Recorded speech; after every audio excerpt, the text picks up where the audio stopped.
Ramanattukara government U P സ്കൂളിൽ ഒന്നല്ല 50-ലധികം മാഗസിനുകളാണ് ഈ വർഷം പുറത്തിറങ്ങിയത്. സ്കൂളിലെ 7ാം ക്ലാസ് വിദ്യാർത്ഥികൾ പഠന പ്രവർത്തനത്തിന്റെ ഭാഗമായി തയ്യാറാക്കിയ വിവിധ സർഗാത്മക രൂപങ്ങൾ മാഗസിനായി മാറ്റുകയായിരുന്നു. സ്കൂളിൽ നിന്ന് സാനിയോ മനോവി തയ്യാറാക്കിയ റിപ്പോർട്ട് കാണാം.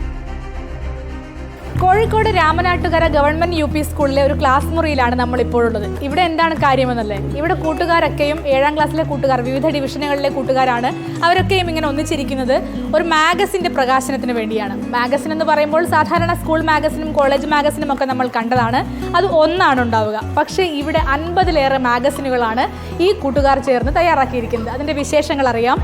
അതായത് സാധാരണ അല്ലടെ ഒരു മാഗസിനാണ് ഉണ്ടാവുക. നിങ്ങൾ 50-ലേറെ മാഗസിൻ ഉണ്ടാക്കിയിട്ടുണ്ടല്ലേ? അത് ഉണ്ടാക്കിയിട്ടുണ്ട്. എങ്ങനെയാണ് ഇത് ഉണ്ടാക്കാനുള്ള കാരണം എന്താ? അത് സാറ് ഞങ്ങൾക്ക് ഓരോ വിഷയം തരും, അതിനനുസരിച്ച് ഞങ്ങൾ അതിൻ്റെ എഴുതും, എന്നിട്ട് ഞങ്ങളത് സാർക്ക് കൊടുക്കും. എന്നിട്ട് സാറ് അത് എഡിറ്റോറിയൽ ക്ലബിൻ്റെ കുട്ടികൾക്ക് കൊടുക്കുക ചെയ്യുന്നത്. അപ്പോൾ ഇത് സൂക്ഷിച്ച് വെക്കാമെന്ന് തോന്നിയല്ലേ നിങ്ങൾ ചെയ്യുന്ന വർക്കുകളൊക്കെ? അതെ അതെ. ഈ വർക്കുകളൊക്കെ വളരെ നല്ല വർക്കുകൾ നമ്മളൊക്കെ ഒരുമിച്ച് ചെയ്തതുകൊണ്ട് ഒരു ഓർമ്മയ്ക്കായിട്ട് ഇങ്ങനെ മറ്റുള്ള സ്കൂളുകൾക്കൊക്കെ ഒരു മാതൃകയാവട്ടെ വിചാരിച്ചിട്ട് ഇങ്ങനെ വെച്ചതാണ്. ഞങ്ങൾ ചെയ്ത വർക്കുകളൊക്കെ സൂക്ഷിച്ച് വെച്ചിട്ട് പ്രദീപ് സാറാണ് അതിന് പ്രധാന കാരണക്കാരൻ. പ്രദീപ് സാറ് ഞങ്ങൾക്ക് നല്ലൊരു പിന്തുണ തരുന്നുണ്ട്. പ്രദീപ് സാറ് പോലെ ഒരു നല്ല അധ്യാപകനെ കിട്ടുന്നത് ഭാഗ്യമായിട്ടാണ് കാണുന്നത്.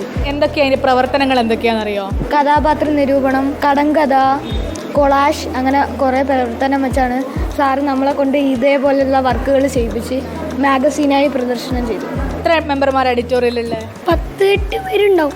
നിങ്ങൾ എന്താ ഇത് ചെയ്യുക? ആദ്യം കുട്ടികളുടെ അടുത്ത് നിന്ന് എഴുതി വാങ്ങിക്കുവാണോ? എങ്ങനെയൊക്കെ അതിൻ്റെ പ്രവർത്തനം എന്ന് പറയൂ. പതിമാശം ഞങ്ങൾക്ക് ഒരു വിഷയം തരും, അതിനാസ്പദമാക്കിയിട്ട് ഞങ്ങൾ വിവരിച്ചെഴുതും. അപ്പോൾ കഥയോ കവിതയോ എന്തെങ്കിലും നെഹം കൊടുക്കണമായാലും കൊളാഷ്, പത്രവാർത്ത, അങ്ങനെ പല വിഷയങ്ങളുണ്ടാവുക.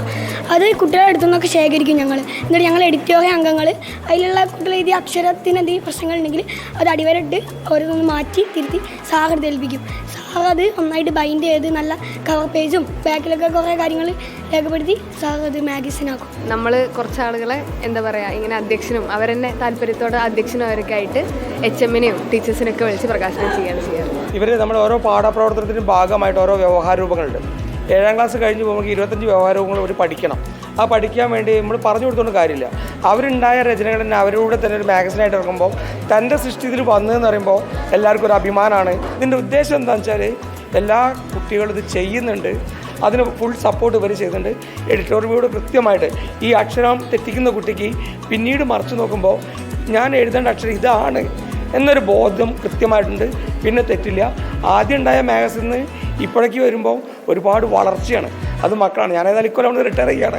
അതിന് ഈ ഒരു ഇത് കിട്ടിയാൽ വളരെ സന്തോഷം. ആദ്യത്തെ മാഗസിനിൽ നിന്ന് ഇപ്പോഴത്തെ മാഗസിനിലേക്ക് എത്തുമ്പോൾ വലിയ മാറ്റമാണ്, വലിയ പുരോഗതിയാണ് കുട്ടികളുടെ ഭാഷയിലടക്കമുള്ളതെന്നാണ്. സ്വാഭാവികമായും ഭാഷ വളർത്താനും ഭാഷ നന്നായി ഉപയോഗിക്കാനും ഒക്കെയും ഈ ഒരു മാഗസിൻ സഹായിക്കുന്നു എന്നുള്ളത് വലിയ സന്തോഷമാണ്. ഏതായാലും ഒരു സ്കൂൾ ഇങ്ങനെ 50-ലേറെ മാഗസിനുകൾ ഉണ്ടാക്കി എന്നുള്ളത് വലിയ സന്തോഷം തന്നെയാണ്. സ്കൂൾ മാത്രമല്ല, ഒരു 7ാം ക്ലാസ്സിലെ കുട്ടികൾ മാത്രം ചേർന്നാണ് ഇത് ഉണ്ടാക്കിയത് എന്നുള്ളതാണ് പ്രത്യേകത. വീഡിയോ ജേർണലിസ്റ്റ് ഷബീർ വടക്കേങ്ങരയ്ക്കൊപ്പം reporter Saniyo, in Reporter, Kozhikode.